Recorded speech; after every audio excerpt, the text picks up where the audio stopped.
Hello. Um, my name is Josh McDavid, and I guess first off, welcome to the first video of my channel. Um, I don't know what future videos may look like, or if there will be future videos. We'll see maybe with the response to this one. If I decide to do more, if I decide to make this a thing at all. But the reason for this video, which hopefully you can tell by the title, is that I wanted to show you my library thus far. I've looked at a few library videos, library tours, and I've gotten a lot out of them. I've actually bought some books that have been displayed on those videos, and I figured that people may be interested, just judging by the comments and how those videos affected me, influenced me, inspired me, really. I thought maybe people could get some inspiration out of what I've got in my library thus far, and maybe even some knowledge of some books out there, some material out there that they were unaware of, that they may want to delve into. And then two, I would love if in the comments section, maybe once you see kind of what I'm interested in, if you could give me some suggestions of books that I don't currently have, that you don't see in my library. So yeah, I mean, with that said, where we are at right now is in my very humble office. This is where I work on a daily basis, and it's pretty messy right now. I need to clean it up, so please excuse the mess. But I'll give you a quick tour. It's really nothing at all to brag about. I'm here in my basement. It's a partially finished basement, but I will show you kind of the setting here, and then I'll get to the library tour, or I guess study, really. So yeah, I mean, what we got here, I'm very proud to be an American, patriotic, love the history of America, the good and the bad. So a buddy gave me this lamp here. It's got the bald eagle, obviously. I also really like mechanical looking objects. I like gears and that type of thing a lot better than I do electronics, to be honest with you. Although obviously the digitalization of the current age has helped us in a lot of ways. I think in other ways we've lost something. So there's my flag that I've got up. Now this right here is a painting that my grandfather painted. So what we got here is just a buck running through, it looks like some sort of forest. I mean, besides that, really nothing again to brag about. Got a little skeleton here that my wife used in college to learn, I guess, all the bones and the joints and the mechanics of the body, and how to obviously, I guess, label them, and just how the skeleton is constructed. All that said, I'll come over here to the bookshelf that I built here in just another second. I do have kind of like a wall of heroes here, my favorite presidents, which I think each one of these actually was a president in a different century. So you have Washington in the 18th century, Lincoln in the 19th century, and I'm sure especially Lincoln's probably controversial. There are lots of, I know, people in the South who and even in the North today that think that he was a tyrant in many ways. I don't know if anybody though would give me a negative review on Washington. And then we have Theodore Roosevelt as well next to this globe here, and so he's the 20th century man that I am a huge fan of. So kind of a wall of heroes type thing here in my office. Now here is let me zoom out maybe. this bookshelf I built. And now when I first built this, I think I filled up maybe 2 shelves. So over the last, and that was last year, so over the last year or so, I've accumulated more books. I try to read as many as I buy. So for each one I buy, I read one, but I usually fail at that, honestly. Love books, though. So I'll give you the first shelf here. Is kind of my history shelf, especially American history. I love American history. I've been studying it for years. So we have the David McCullough book about John Adams, which I believe the series is maybe called the John Adams series that HBO made. It's based off of this David McCullough book. I've only read part of it. This is John Quincy Adams' diaries. They say that he was probably the most brilliant president, or one of the most brilliant that we've had. I know he knew multiple languages. I'm a pretty big fan of him, but I have not read all the way through these either, which you'll see that's a common theme for me, as I like to start books I'm interested in for a while, and then I move on, and then I hopefully come back to them. The Theodore Rex, this is, I think, the second book maybe in Edmund Morris's series, biographical series of Teddy Roosevelt. I read the first all the way through. I have not read Theodore Rex yet. John Meacham's Thomas Jefferson, The Art of Power. Read part of it. He seems like a pretty good writer. Sometimes I think he's a little biased, but what historian maybe isn't. Joshua Chamberlain, Civil War general. Pretty fascinating guy, very poetic guy. He may have embellished kind of his Civil War, let's say, experience, but regardless, I like reading him. David McCullough's Mornings on Horseback about Teddy Roosevelt, really good. Read that one actually all the way through. Have not read this one on Washington, or this one on Washington, but I have read Ron Chernow's Washington, which we got right over here. Ron Chernow's Washington is really, really good. I mean, he just goes so in depth into detail. You get a sense for who Washington is through his letters. I mean, he uses so much original documentation. It's not just his opinion, and he uses contemporary accounts on Washington. So you get a true sense for who he is, and you don't just get kind of the rhetoric around him and the fact that he especially owned slaves, which obviously is a big deal. But I think that there's way, way more to the story than kind of what the surface level political rhetoric will give us.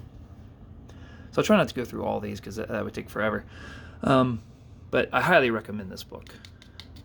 And David McCullough, anything written by David McCullough, which I've got some more of his stuff too that I'll show you here in a second, including the Wright brothers. I've read about half that. Again, common theme for me. The Wright brothers, I mean, it was just insane because everybody who was considered kind of the experts at the time said that they were wasting their time. They were wasting their time trying to create this flyer, which eventually became the airplane. They said, I remember there was some quote about, what's the purpose in this? Even if you do fly, what will you be able to hold? How much weight would that thing be able to hold? Like the weight of an insect? What's the point in that? And then if they could only see how wrong they were, I mean, it just goes to show you that experts are mistaken many times. Especially because I would say they're not innovative because they're within a box of what they've learned, of how they've been educated, and so they're not innovative. And so you sometimes need new people on the block to kind of come without those limitations and to dream bigger and better, and then you have what we have today, which is commercial jetliners, and we have airplanes, we have fighter jets, and we have bombers, and we have we have recreation pilots and private pilots, and It's an entire industry. We have here, so I don't know if you can see this, Destiny of the Republic. It's pretty good. This was written by Candace Miller. She's actually a very good writer, and this is very, very interesting. This is about James Garfield, President James Garfield, and how he got shot, and how, again, the experts at the time kind of killed him, really, because they, instead of leaving the bullet alone, if the bullet that went into him was left alone, he probably would have survived. But they just kept probing him with instruments that eventually turned into infection, and the infection from the constant probing by these medical doctors of the time is what truly killed him. Wild. But great man. You just get a sense of the man he was by both the testimony of those that knew him, but also just in his writing and in his life story. I read Decision Points a while back. Read Personal Memoirs of U.S. Grant. Read part of those. The Last Stand, which is about George Custer's Last Stand. It's pretty good. I have not read. Pioneers. Highly recommend. These guys, trailblazers, went out into the Ohio Valley, to the frontier. They were veterans of the American Revolution, and they just started an entire colony eventually. Or not colony. I guess you could call it a colony. But they just, to start from scratch like they did, to tear down the trees, to deal with natives at the time, and to just have the perseverance that they had out in the wilderness to start their own town, which I think is it's Marietta, Ohio, is where this took place. Meaning to go visit there sometime. With how long this video is, we may only get through like one or two shelves here. I'm sorry if I'm going into too much detail. The narrative of the life of Frederick Douglass, that's his biography, really, or autobiography. So good. The man was brilliant, resilient.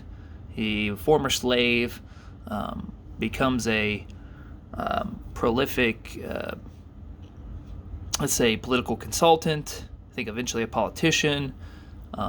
Just the amount of perseverance he had whenever he was a slave, and just getting out of slavery because of his diligence and hard work ethic, and his just, honestly, he wanted to write, and so he learned to write, and he was just absolutely brilliant. Love reading his work. Let's see. Sorry, I had to cut out for a second. Of Plymouth Plantation, William Bradford wrote this. One of the original pilgrims that came on the Mayflower, started Plymouth Plantation, recorded their experiences.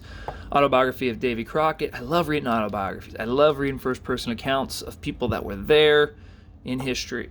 He was I would call him a pioneer. A pioneer, I don't know what else you would call him, but a woodsman. He killed so many bears. Insane. Had his packs of dogs with him, and eventually became a politician. But he just has like this certain charm to him, of this like, I guess, homely charm. He's funny. He's witty. And you'll just get a sense for who he is. He ended up dying at the Battle of the Alamo. For those who didn't know, but no, I would say he was a great man for sure. Have not read Andrew Jackson. Read a little bit of Henry Clay. Try to speed through this a little bit more. I know Henry Clay was Lincoln's really like ideal politician, ideal statesman, we'll say, because back then politicians were, even the name politician wasn't like a thing. It was more like a statesman. And I think that's what we're missing, is politicians are very self-interested in general. while statesmen were interested in the actual citizenry that voted for them, their constituents, right? I think we're missing that today. That's just my opinion. We got a dictionary of Native American tribes. I'm fascinated with Native Americans. I need to learn more about them. So right here we have speeches and letters of Abraham Lincoln. Lincoln is a literary genius. I'm telling you. I've read a lot of different people's works. Another Lincoln speeches book here. Who's this one by? Alan C. Galzo, or he's the one that put this collection together. But the man some people called him a sophist. They said he used a lot of sophistry. Maybe, but he boiled things down to such simplistic yet common sense terms, and he would weave his language in such a way that it just sounded poetic, and it sounded very easy on the ears, not mechanical, not heavy, weighted down with technicalities. It was just always so smooth. And so I really encourage you to read Lincoln's letters, speeches. I love it. See, we have Bill O'Reilly's Killing Lincoln. I have not read it. The March, this is about, I believe, William Tecumseh Sherman marching with the Union Army through Georgia, kind of burning down the place as they went. But yeah, it's just about them defeating the Confederate armies there in the South on a long, what they call the March. Lincoln's Battle with God, love it. This Stephen Mansfield, if you haven't heard of him, check him out. He is a podcaster, an author. This is phenomenal because a lot of people think that Lincoln was an atheist, which he was at one point in his life. But over time, you see a shift. You see a shift, especially during the war, where he starts to really explore his faith in God and who God is and what his purposes are on the earth and in the war especially, and for him at being at the helm of this country's leadership. So highly, highly recommend this. I think by the end Lincoln got it right, which is good for him because, sadly, we all know what happened to him way too early. Autobiography of Benjamin Franklin. This book right here, I've read about 3 or 4 times. This guy, he is what really got me into history, especially American history. Just funny, witty, clever. Innovative, experimental. He was your scientist. He was a printer. He was a scientist. He was so innovative. He basically he was like the first postmaster general. He explored and experimented with electricity. He's the one with the kite, right? Who said that he believed that lightning was electricity. And so he used a kite to prove that with the key at the bottom, and saw that, he was able to conduct and control, honestly, electricity or lightning. And so then we have the lightning rod, basically his idea. He came up with the idea of sharing books, and so kind of the library system came up with the fire departments. What else did he come up with? This guy was just so clever, so ingenious. Unfortunately, in his autobiography, he did not have enough time to complete up to the Revolutionary War, up to the American Revolution. So he doesn't talk about his time as an ambassador in France, trying to get their support in the war. He doesn't talk about his time, when he was part of the Continental Congress and trying to draft up the American Constitution. None of that, unfortunately. Rough Riders, Teddy Roosevelt. This is about his time during the Spanish-American War, where he led a group of Rough Riders as a colonel. I've not read all of that, but I love Roosevelt. Team of Rivals, so good. Read the whole thing by Doris Kearns Goodwin. She's a good author for sure. This is about how Lincoln got his cabinet together and how there were just differing very different people on it with very different views. I believe it was he had William Seward. I think it's William Seward. He had what was his name? Stanton in the War Department. He had just all these collection of personalities that at first didn't respect him or each other, and then over time they realized how good of a leader Lincoln truly was, and I think all of them grew to admire and respect him and to trust his judgment in the Civil War. Have not read Andrew Jackson. Founding Brothers haven't read. Mayflower, just read part of that. I have read this entire book on Roosevelt, The Rise of Theodore Roosevelt. I mean, this guy, I'm really into, let's say, leadership and specifically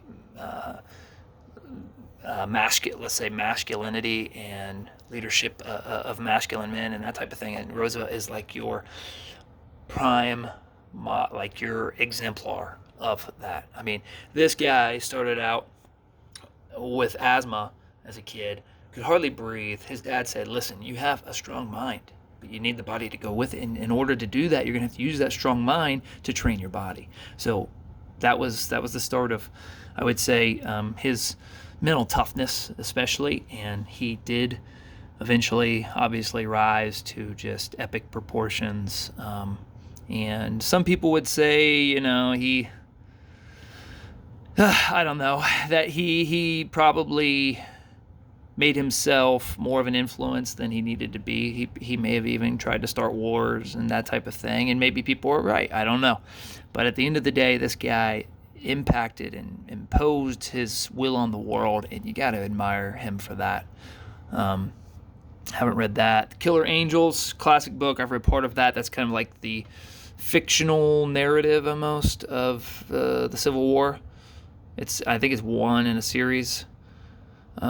Clarence Thomas's autobiography, My Grandfather's Son, very good. Talks about just how he was raised, how he got to the Supreme Court. The Vikings, read part of that. Not much. Undaunted Courage, Lewis and Clark, their expedition, looking for a river passage all the way to the Pacific Ocean. So good. I mean, just absolutely. And this is by Stephen E. Ambrose. I need to do a better job at giving you the author. But man, I mean, this book is very good. It just talks about all their run-ins with Native American tribes, the ones that they ultimately, had peace treaties with and traded with, and then those that they came in contact with where there was hostility. Talks about just the different animals and creatures of various sorts and plants and that type of thing that they ran into as they went out west. I mean, creatures that we didn't even know about at the time that were undocumented. It talks about their recording of these different plants, and they would test out these different plants as medicine, as medicinal, for their medicinal qualities. It's just, it was just an absolutely arduous journey where people didn't know if they were alive or dead because they were gone for years. But just how they persevered, came back. There was a downside where it was Meriwether Lewis that ultimately we believe killed himself, although some people say maybe he was murdered or perhaps not in the right state of mind. I don't know. Finally, on this shelf, we got War Letters. And that, I love reading, again, first-person accounts of people that were there, to know what their feelings were at the time, their fears, their hopes, to know exactly the context of certain battles or of, just at the time, what in the world were these people feeling and thinking? I like to put myself in their shoes. So yeah, that's my first shelf right there of American history. I have another shelf down here. I guess the next shelf would be more. I am a Christian, and so a lot of these are Christian material, which I can go over another time. And then we have down here more. Let's see, like I told you, passion of mine is like leadership and masculinity and manhood. And so a lot of these have to do with that. as well as on this third shelf we have some more history, but we also have autobiography, a lot of just other random stuff. And let's see.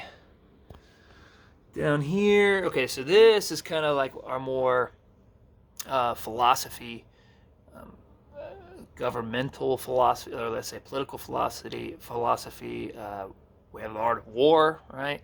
We have like Aristotle and Plutarch's Lives, and we just have people like Jordan Peterson on here, and so as well as some classic literature over here, including Moby Dick, Chronicles of Narnia, Adventures of Tom Sawyer. So yeah, I can go over a lot of these other books on this shelf if you would like, but I guess we'll stick with just this one today, the American history shelf here. And let me know if you need any details about the authors or anything like that, because I did a bad job at telling you who these were written by, or if I recommend any one of these books that I didn't go over in fine detail. Just let me know and I'll do my best to respond.